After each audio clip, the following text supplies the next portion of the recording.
Siti Maryam melahirin, kemudian dia membawa bayinya ke kampung halamannya yang ada di sekitar Masjidil Aqsa. Kaumnya berbicara, "Ya Maryam, engkau sungguh sudah membawa sesuatu yang sangat mungkar. Bapakmu bukanlah seorang yang buruk perangainya.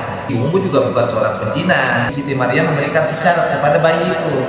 Coba tanya deh. Maka kemudian kaumnya berkata, "Bagaimana kami berbicara dengan seorang bayi yang masih dalam ayunan?" Keluar dari lisannya bayi Isa ini apa? "Aku ini hamba Allah. Allah berikan aku Alkitab. Allah akan jadikan aku seorang nabi. Allah berikan keberkahan kepadaku dimanapun aku berada. Kemudian Allah mewasiatkan aku untuk sholat, zakat sepanjang hayat aku, dan aku diperintahkan untuk berbakti kepada ibuku dan tidak menjadikan aku seorang yang sombong lagi celaka."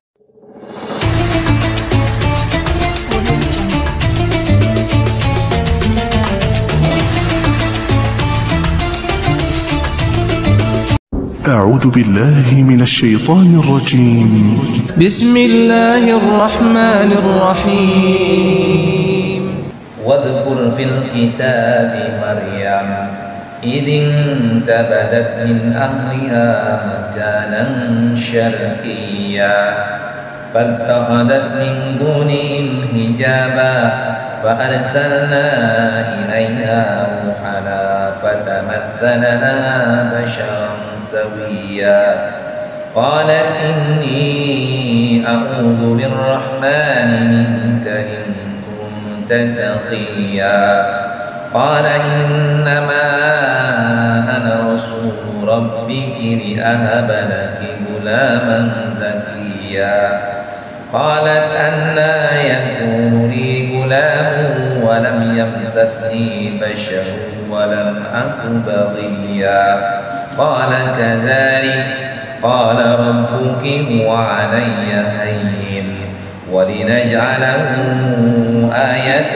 للناس ورحمة منا وكان أمرا مقضيا فحملته فانتبذت به مكانا قصيا فأجاءها المخاض إلى جذع النخلة قالت يا ليتني مت قبل هذا وكنت نسيا منسيا فناداها من تحتها ألا تحزني قد جعل ربك تحتك سريا وهزي إليك بجذع النخلة تساقط عليك رطبا جنيا فكلي واشربي وقري عينا فإما ترين من البشر أحدا فقولي إني نذرت للرحمن صوما فلن أكلم اليوم إنسيا فأتت به قومها تحمله قالوا يا مريم لقد جئت شيئا فريا يا أخت هارون ما كان أبوك امرأ سوء وما كانت أمك بغيا فأشارت إليه قالوا كيف نكلم من كان في المهد صبيا قال إني عبد الله آتاني الكتاب وجعلني نبيا وجعلني مباركا أينما كنت وأوصاني بالصلاة والزكاة ما دمت حيا وبرا بوالدتي ولم يجعلني جبارا شقيا والسلام علي يوم ولدت ويوم أموت ويوم أبعث حيا ذلك عيسى بن مريم قول الحق الذي فيه يمترون ma kana lillahi an yattakhidha min waladin subhanahu idza qada amran fa innama yaqulu lahu kun fayakun wa inna Allaha rabbi wa rabbukum fa'buduhu hadza siratun mustaqim فاختلف الأحزاب من بينهم فويل للذين كفروا من مشهد يوم عظيم أسمع بهم وأبصر يوم يأتوننا لكن الظالمون اليوم في ضلال مبين وأنذرهم يوم الحسرة إذ قضي الأمر وهم في غفلة وهم لا يؤمنون إنا نحن نرث الأرض ومن عليها وإلينا يرجعون صدق الله العظيم. Wadhkur fil kitab Maryam, dan ingatlah aku akan tuturkan di dalam kitab Al-Quran ini tentang kisah Siti Maryam. Jadi ceritakanlah wahai Muhammad fil kitab, di dalam Al-Quran ini kisah tentang Siti Maryam. Apa kisahnya? Idzin tabadat min ahliha makanan syarqiyyah. Nah, kisahnya begini, yakni ketika Siti Maryam mengasingkan diri dari keluarganya ke suatu tempat di sebelah timur, yaitu Baitul Maqdis. Jadi Siti Maryam ini memang dari semenjak kecil, dari semenjak remaja, udah benar-benar dekat dengan Allah. Jadi benar-benar seorang wanita yang boleh, kalau sekarang mungkin biarawati lah kalau dalam versinya pendeta itu. Dalam versinya agama Kristen itu biarawati. Jadi sudah banyak lebih takur dengan Allah, banyak zikir-zikir. Kalau kayak kita mah kayak sufi lah, kayak misalnya Robiatul Adawiyah yang beda, seorang sufi perempuan. Jadi memang Siti Maryam ini di awal kelahirannya, di awal di perutnya itu oleh orang tuanya sudah dinazarkan, kalau seandainya laki-laki, aku akan menghidmatkan anak ini untuk menjadi hamba Allah, dijadikan sebagai kiai lah kalau kata, dijadikan sebagai ulama, dijadikan orang yang soleh. Tapi kemudian kan ketika dilahirkan ternyata perempuan, maka kemudian dinamakanlah Maryam. Tapi tetap Siti Maryam ini walaupun perempuan oleh orang tuanya dihidmatkan untuk Allah dengan dibimbing oleh Nabi Zakaria. Jadi sebagai kafarahnya itu Nabi Zakaria yang membimbing. Ya kalau bisa orang kita mah namanya orang tua asuh lah, yang menjadi pelindung, kepala, yang mengasuhnya itu Nabi Zakaria.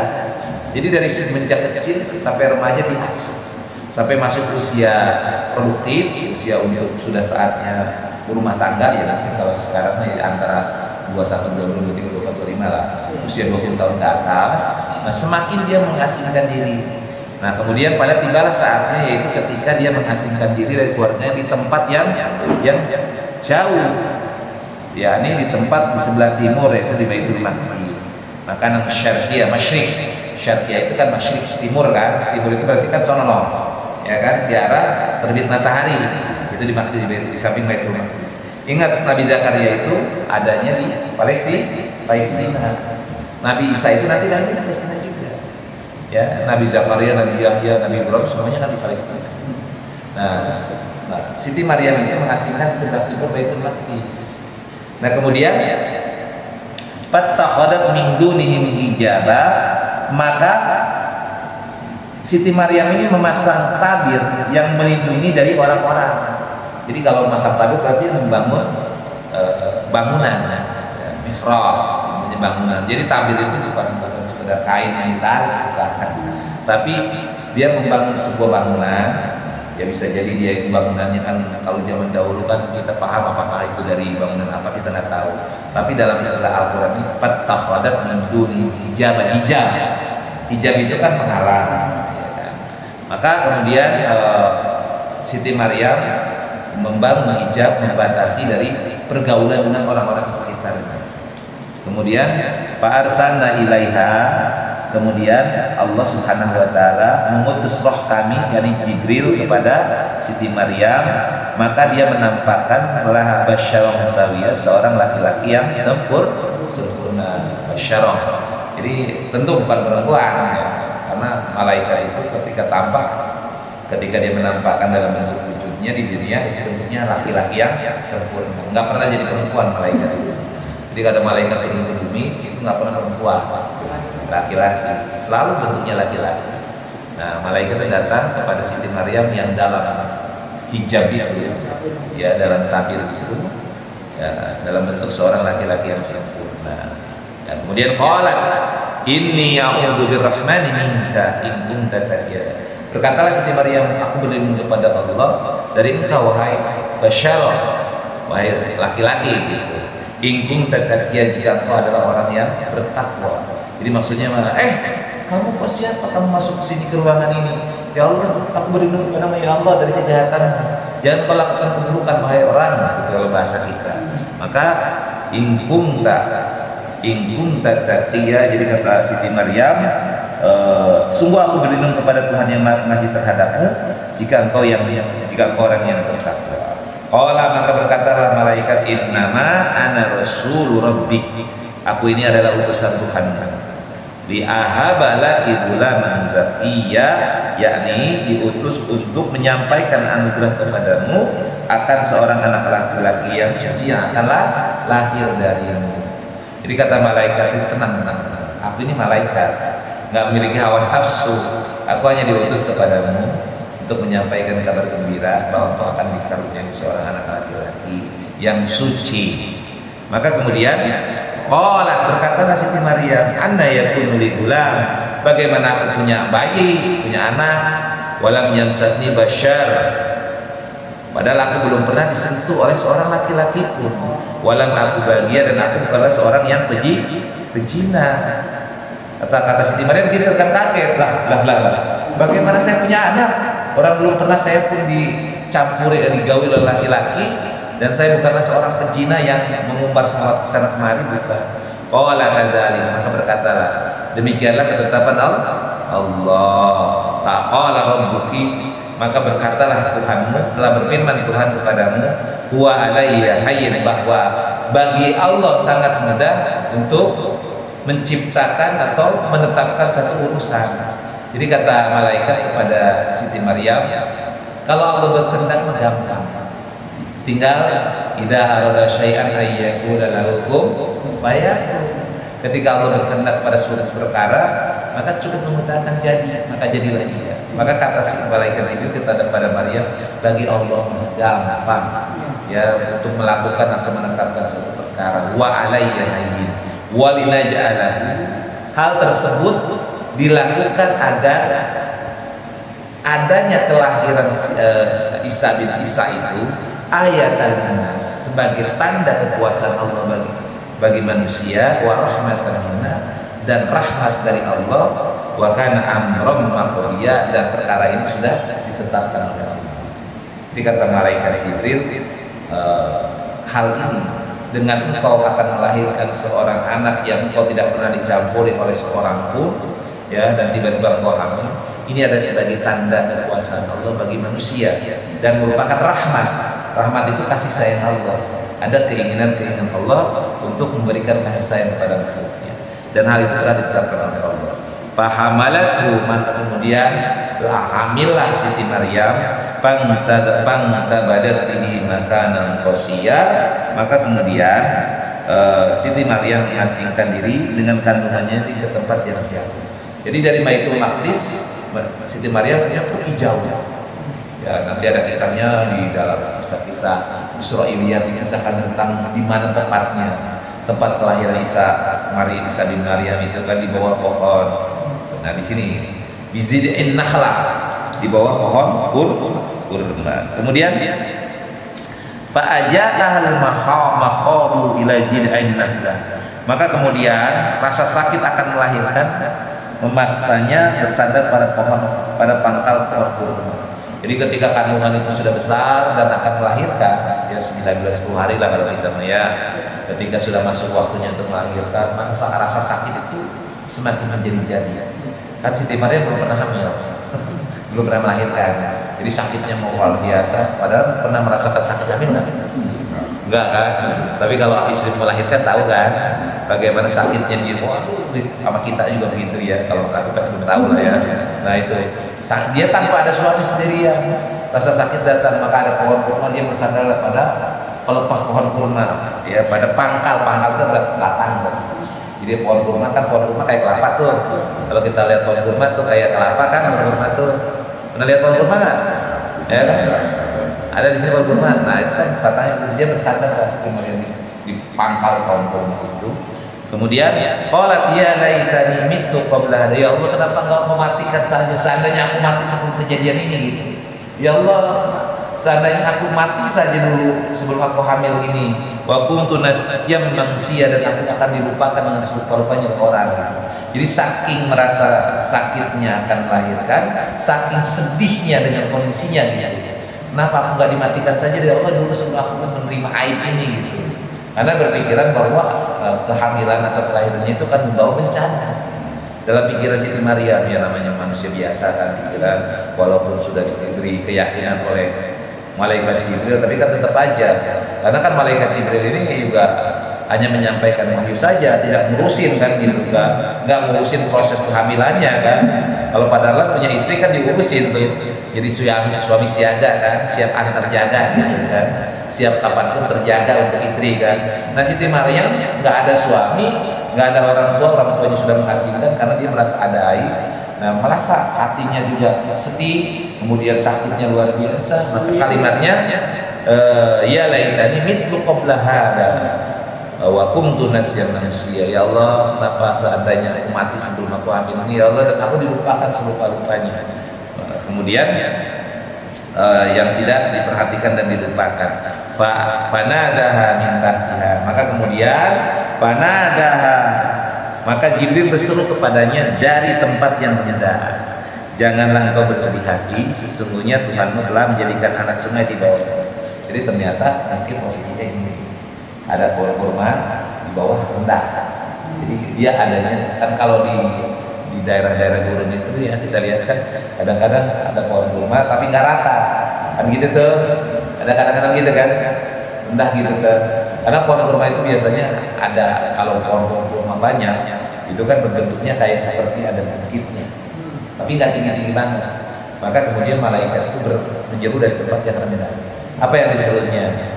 Bahwa ja'ala rabbuka tahta kisariya, Allah menjadikan di bawahmu yaitu sungai yang mengalir ya, di bawahnya.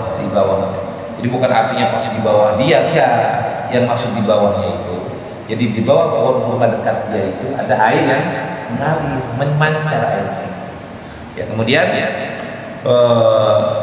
wa huzzi ilaiki bizil'in nakhlah, maka kemudian untuk agar air itu muncul maka goyangkanlah pangkal kurma, wa huzzi ilaika, jadi air di bawahnya sudah ada, kemudian goyangkan lagi nih mas, goyangkanlah itu, jadi kan begini nih, karena kalau orang nyender lelah kan nggak mungkin goyang-goyang ambil pokoknya kan nggak mungkin kan, bisa gini kan, digoyangkan gini kan, wa huzzi ilaiki bizil'in nakhlah, dan goyangkanlah pangkal pohon kurma itu ke arahmu, niscaya pohon itu akan menggugurkan buah kurma yang besar kepadamu. Goyangkanlah pangkal pohon kurma itu ke arahmu. Begini nih guys, pangkal pohon kurma itu ke arahmu, maka buahnya itu akan langsung menuju kepada Maryam. Gitu kata Allah Subhanahu wa Ta'ala. Kemudian dilanjutkan pada ayat berikutnya. Fakuli washrabi wa qarri aina, maka makan dan minumlah wa qarri aina, dan dengan bersenang hatilah engkau. Jadi kata malaikat Jibril, udah nggak usah sedih ya, ini Allah udah ngasih makan nih, minum di bawah sungai, airnya bening, ada yang mengalir, tinggal kau minum. Nah kalau mau makan kan tinggal goyangkan aja ya. Kalau pangkal kurma itu, maka buahnya akan langsung jatuh tepat di engkau. Ya berarti kan buah-buahnya sudah matang kan. Maka kemudian makan dan minumlah dan bersenang hatilah engkau.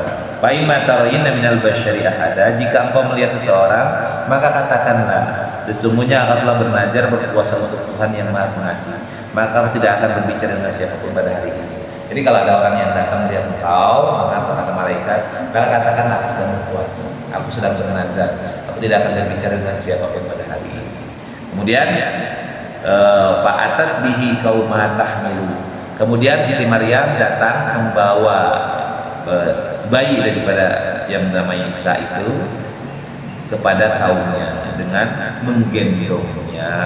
Qalu ya Maryam laqad jiti syai'an fariyya. Wahai Maryam, kata kaumnya itu, sungguh engkau telah membawa sesuatu yang sangat mengerikan.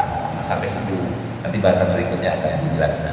Jadi kesimpulannya, Siti Maryam diberikan anugerah oleh Subhanahu wa Ta'ala dengan mengandung seorang bayi yang tidak ada bapaknya, tidak memiliki ayah biologis, tapi langsung ditiupkan oleh Allah sebagaimana inna masala Isa kama sali Adam. Penciptaan Nabi Isa itu sebagaimana penciptaan Nabi Adam. Adam kan nggak punya bapak dan ibu.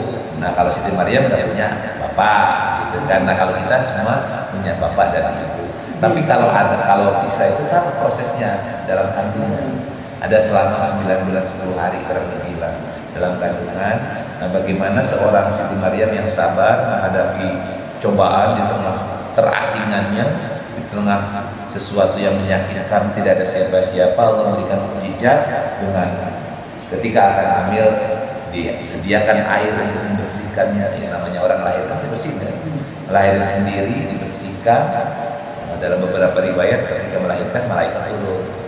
Tanya dalam beberapa riwayat jadi malaikat turun membantu bersalin, sehingga Nabi Isa itu sudah dibersihkan Allah secara langsung.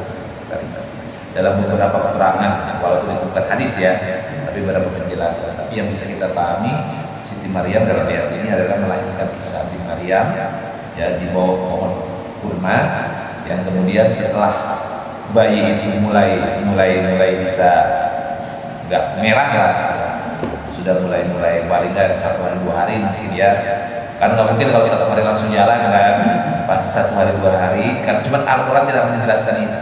Maka kemudian bayi itu dibawa ke kaumnya kembali ke Palestina. Maka ketika sampai di sana, maka apa yang diucapkan kaumnya? Wahai Siti Maryam, engkau sudah jiti syai'an fariyya, telah membawa sesuatu yang sangat mungkar, karena engkau nggak ada suami, tiba-tiba kok mau bayi gitu kan, itu kan sesuatu yang mungkar. Maka kaumnya ketika Siti Maryam membawa anak, mereka kemudian berbicara, ya Maryam, engkau sungguh sudah membawa sesuatu yang sangat mungkar, karena dia membawa bayi sedangkan tidak ada diketahui kalau Siti Maryam itu nikah gitu. Maka dalam pemikiran mereka untuk mengatakan sebagai pezina, anak haram, maka dengan kalimat jiti syai'an fariyya, kau telah membawa sesuatu yang mungkar dengan membawa bayi yang ada bapaknya, karena nggak ketahuan siapa bapaknya.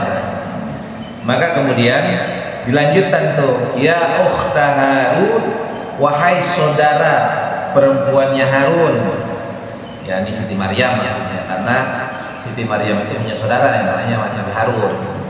Jadi kalau misalnya kalau kita yang dimaksud di sini bukan Nabi Musa, tapi ada memang yang namanya gelarnya itu Ukhta Harun, saudara perempuannya Harun, karena saudara laki-lakinya dari Siti Maryam itu Harun. Ya Ukhta Harun, wahai saudara perempuan Harun, ya wahai Maryam, magana abuki imra'a sau'in, bapakmu bukanlah seorang yang buruk perangainya, wa ma kanat ummuki baghiya, dan ibumu juga bukan seorang pezina, gitu kan. Maryam, bapakmu itu bukan yang orang yang buruk, bukan penjahat, bukan yang dia juga sering melakukan namanya buruk perangai, itu artinya yang sering melecehkan perempuan gitu maksudnya. Jadi buruk perangai itu identik dengan yang sering melecehkan perempuan, yang sering gonta-ganti istri nggak jelas gitu.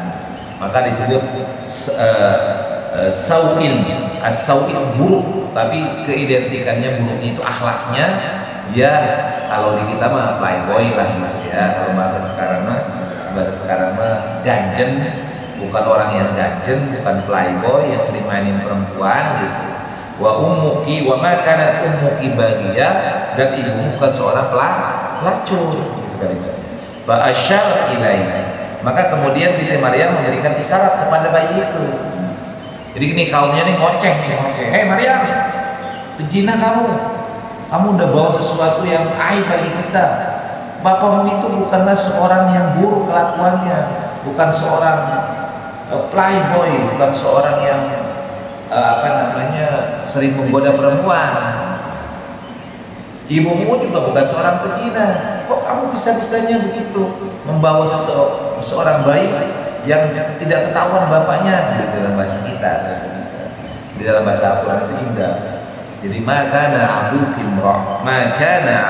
imra'an sawi, bapakmu bukanlah seorang yang buruk, ya, bukan yang seorang yang buruk, artinya seorang yang perangainya buruk, dan ibumu juga bukan seorang yang pezina. Maka kemudian fasyarat ilaihi, Siti Maryam memberikan isyarat kepada bayi itu. Coba tanya deh, gitu. Qalu, kata-kata Siti Maryam gini, ya sudah, kamu tanya aja nih sama bayi ini, apakah memang ini hal yang merupakan kelakuan buruk aku? Apakah memang ini bayi hasil zina aku? Gitu kalimatnya. Maka fa'asyarat, jadi ketika kaumnya ngomong, maka cukup gini, tanya deh sama ini bayi. Maka mereka menjawab, qalu kaifa nukallim man kana fil mahdi sabiyya. Hei Maryam, bagaimana kamu bisa bicara dengan seseorang, dengan bayi yang masih kecil? Gitu kalimatnya. Nah, jadi ketika diberikan isyarat agar nanya kepada bayinya, kepada Isa bin Maryam, ya, maka kaumnya berkata, bagaimana kami akan berbicara dengan anak kecil yang masih dalam ayunan? Ini bayangin aja, ketika ditanya, jawabnya mungkin tanya aja nih bayi. Semua orang juga pasti bingung kan. Padahal tiba-tiba gini, nanya-nanya, Neng, bapaknya bayi itu kemana? Tanya aja bayinya. Kira-kira heran nggak kita? Heran nggak? Heran dong, bayi bicara kalau suruh nanya, gila kali, kan pasti begitu ya. Gila Neng, waras ya, kan masih kecil bisa ngomong, kan gitu kan bahasa kita. Nah yang terjadi hampir sama seperti itu. Ketika Siti Maryam dituduh melakukan sebuah perbuatan yang perbuatan yang hina gitu, dan maka kemudian Siti Maryam memberikan isyarat kepada bayinya, kepada Nabi Isa untuk bertanya kepadanya. Maka kemudian kaumnya berkata, bagaimana kami berbicara dengan seorang bayi yang masih dalam ayunan? Qala, maka berkatalah Isa. Nabi Isa berkata, inni abdullah. Tiba-tiba Nabi Isa menjawab, ngomong, saya ini hamba Allah. Kaget. Tiba-tiba bayi itu bicara, ya, aku ini hamba Allah. Ayat yang ke-30.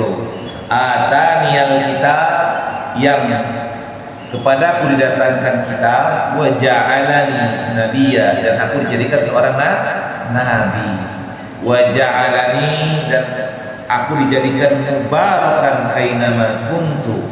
Jadi aku seorang yang diberkahi di mana saja aku berada. Ya. Kemudian wa ausani bis sholati waz zakati ma dumtu hayya, dan Allah memerintahkan kepadaku melaksanakan sholat dan menunaikan zakat selama aku hidup. Wa barram biwalidati, dan berbakti kepada ibuku. Walam yaj'alni jabbaran syaqiyya, dan tidak menjadikan aku seorang yang sombong lagi, celaka. Jadi kalimatnya jawabannya begitu. Ayat dilanjutkan, wassalamu alayya yauma wulidtu wa yauma amutu wa yauma ub'atsu hayya, dan kesejahteraan semoga dilimpahkan kepadaku pada hari kelahiranku, pada hari wafatku, dan pada hari aku dibangkitkan hidup kembali. Nah itu jawaban daripada Nabi Isa ketika kaumnya bertanya kepada Siti Maryam, menuduh Siti Maryam melakukan perbuatan yang keji, yang hina, dianggap berzina dengan membawa bayi yang haram. Maka kemudian Siti Maryam cukup memberikan tanya tuh sama bayinya, apa yang sudah dilakukan. Maka kemudian keluar dari lisannya bayi kecilnya Isa, Nabi Isa ini apa? Bahwa aku ini hamba Allah, aku atani, kalimatnya begitu, aku ini adalah hamba Allah, Ataniyal kitab, Allah telah memberikan kepadaku kitab, dan Allah telah menjadikan aku seorang nabi, dan Allah telah menjadikan aku dimanapun aku berada selalu membawa keberkahan. Artinya bahwa aku diberkahi di mana saja aku berada, dan Allah telah mewasiatkan kepadaku sholat, zakat sepanjang hidup aku, dan aku diperintahkan untuk berbakti kepada ibuku dan tidak menjadikan aku seorang yang sombong lagi celaka, gitu kalimatnya. Kemudian kesejahteraanlah bagiku pada hari dilahirkan, pada hari aku mati, dan pada hari aku ketika dibangkitkan oleh Allah. Nah, itu ucapan dari Nabi Isa. Jadi bayi yang masih kecil, yang dalam buayan, yang masih merah, tiba-tiba ngomong begitu. Jadi kalimat yang keluar dari lisan itu, aku ini hamba Allah, Allah berikan aku kitab, Allah menjadikan aku seorang nabi, Allah berikan keberkahan kepadaku dimanapun aku berada. Kemudian Allah mewasiatkan aku untuk sholat, zakat sepanjang hayat aku, dan aku diperintahkan untuk berbakti kepada ibuku dan tidak menjadikan aku seorang yang sombong lagi celaka. Nah, itu tuh ucapannya, ada berapa poin tuh. Jadi ucapan yang pertama, hamba Allah. Isa itu adalah hamba Allah, ya. Nabi Isa itu diberi kitab, namanya kitab Injil. Kemudian Nabi Isa itu adalah seorang nabi, ya kan. Kemudian apa lagi? Dan Nabi Isa itu membawa keberkahan dimanapun dia berada, membawa kebaikan dimanapun dia berada.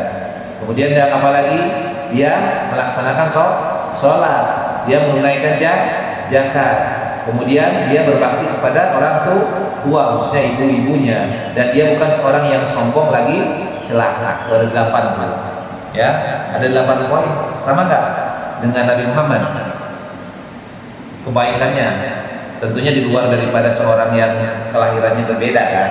Ya, kalau Nabi kan normal, kan. Kalau Nabi Isa kan tidak ada bapaknya, artinya tidak ada bapak biologis. Allah langsung meniupkan ruhnya ke rahimnya Siti Maria. Tapi sama, apa samanya? Nabi Muhammad hamba Allah, Abdullah. Nabi Muhammad seorang nabi, ya kan? Nabi Muhammad diberi kitab, sama nggak? Kemudian Nabi Muhammad membawa keberkahan, sama nggak? Membawa keberkahan dimanapun, di Mekah, di Madinah, dia membawa kebaikan bagi masyarakatnya. Nabi Muhammad sholat nggak? Nabi Muhammad zakat nggak? Nabi Muhammad berbakti nggak kepada kedua orang tuanya? Ya, walaupun dia yatim ketika lahir, tidak ada bapak karena meninggal duluan, tapi ada ibu. Nah, tetapi dia berbakti kepada orang tua, kepada pamannya, kepada kakeknya. Dia sangat baik kepada keluarganya. Kemudian dia sombong nggak? Nggak. Nah, itu sama kan? Sama. Ada 8 poin yang diucapkan oleh Nabi Isa, lalu itu dengan kesejahteraan bagiku pada hari aku lahir, pada hari aku mati, dan hari ketika aku dibangkitkan. Dzalika Isa bin Maryam. Nah, itulah Isa bin Maryam. Jadi kata Allah, nih Isa bin Maryam itu ini, gitu kalimatnya. Dia seperti ini, gitu kan. Qaulul haqqil ladzi fihi yamtarun. Maka dilanjutkan tuh di ayat itu, yang mengatakan perkataan yang benar, yang mereka ragu kebenarannya. Ya, gimana nggak ragu, walaupun ucapan itu datang dari seorang bayi, walaupun ucapannya benar kan kaget juga. Ini benar dia bisa ngomong, udah bayi bisa ngomong, gitu kan. Mereka ragu dengan perkataan, walaupun perkataan itu adalah perkataan yang benar.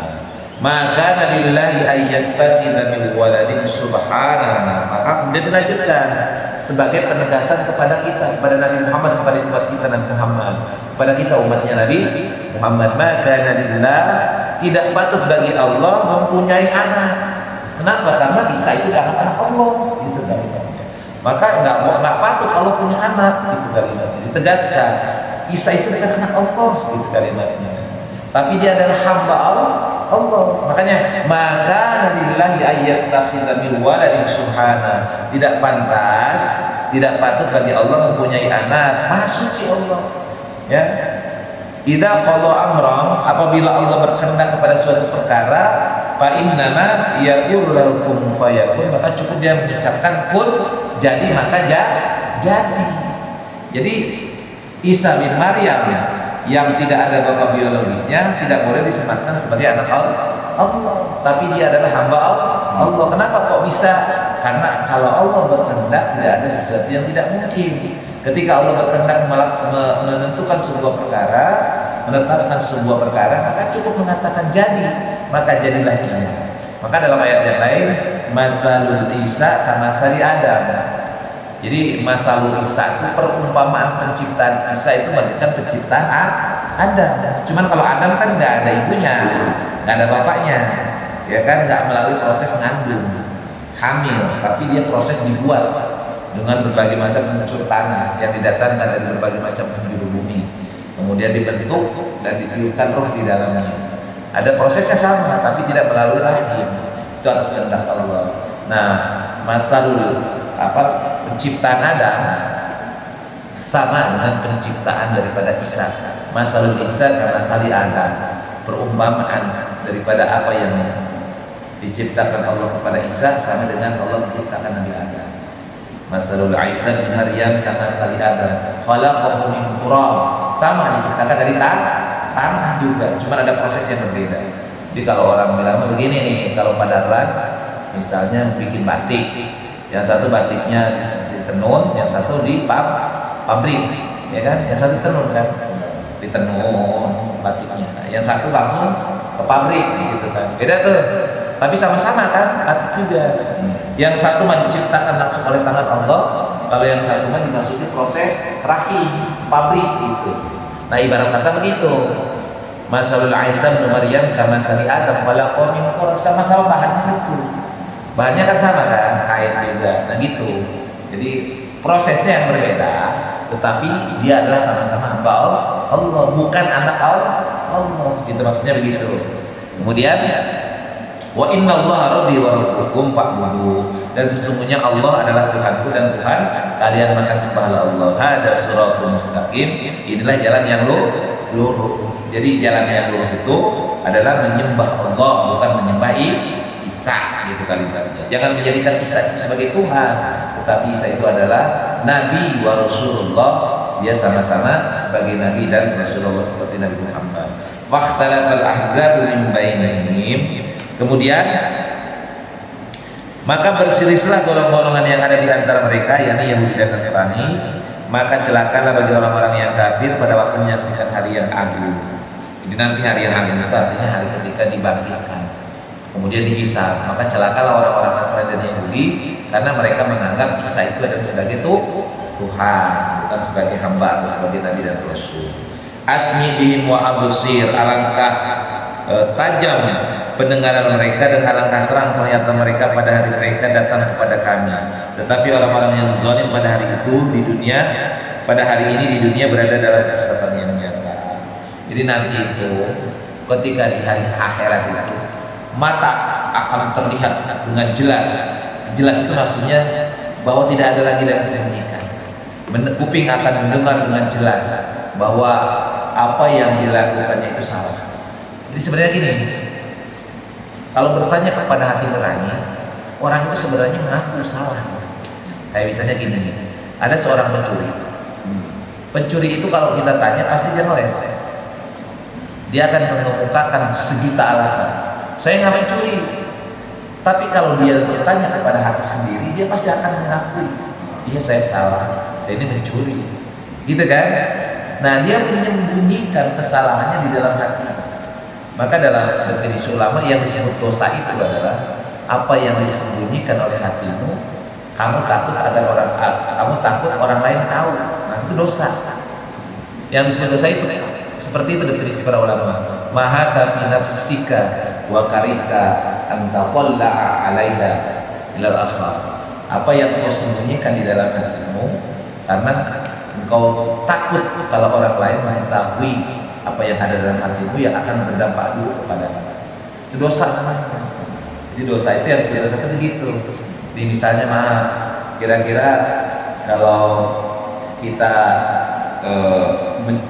ada perbuatan yang salah, pasti kayak tadi itu mencuri itu kan dosa.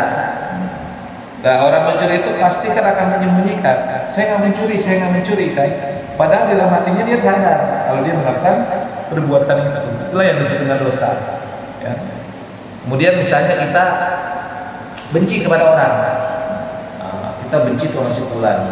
Wah, kita ngomong ke orang, menjelek-jelekin orang. Tapi kalau ditanya, kamu ngejelek-jelekan dia? Enggak sih, biasa. Nah, itu yang disebut dengan dosa. Ya, ada dosa kecil, ada dosa besar. Kalau dosa kecil ya dosa yang dari sengaja mata kita, misalnya melototin perempuan yang bukan mahram, ya kan? Melototin, kita tahu bahwa kalau kita melototin dosa itu, orang itu adalah suatu perbuatan yang akan membangkitkan syahwat nafsu birahi. Nah, itu yang dilarang. Nah, kita lakukan itu. Nah, itu dosa. Sesuatu yang kita tahu bahwa itu adalah sesuatu yang dilarang, tapi kita lakukan. Nah, itu jadi dosa. Tapi kalau kita melihat, tapi nggak lama beristighfar, maka menjadi sebuah hal yang tidak merupakan catatan amal keburukan bagi kita. Kemudian dilanjutkan di akhirnya, wa andirhum yaumal khasrati id qudiyal amr, dan berilah mereka peringatan tentang hari penyesalan.